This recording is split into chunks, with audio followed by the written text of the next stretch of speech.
Okay, ilagay na po natin tong ating cornstarch. Etong ating baking powder.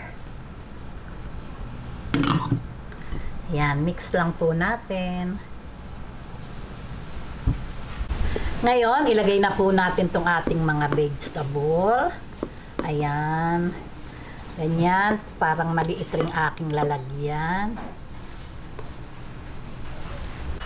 Ayan, lagay na po natin tong ating mga gulay.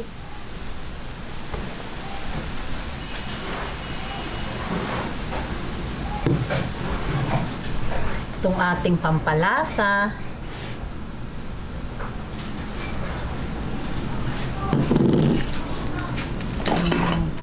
Itong ating orange powder.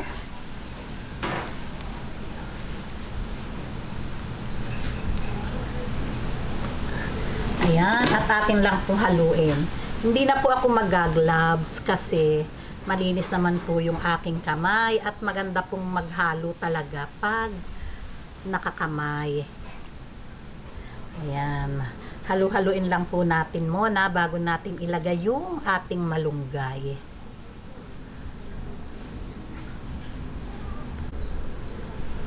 Ayan, maganda po kasi to. Di po ba? Pag tayo nagkekwek-kwek, harina lang talaga yung ating inilalagay. Ito po, pag kinain ng mga bata, sigurado pong mapapakain sila ng gulay.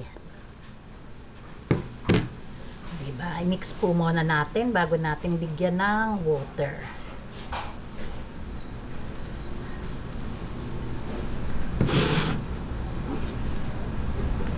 Okay, meron po akong gagamit po ako ng 1 cup na water, pero yung pong paglalagay ay unti-unti lang hanggang makagawa po tayo ng dough para po matansya natin yung ating tubig.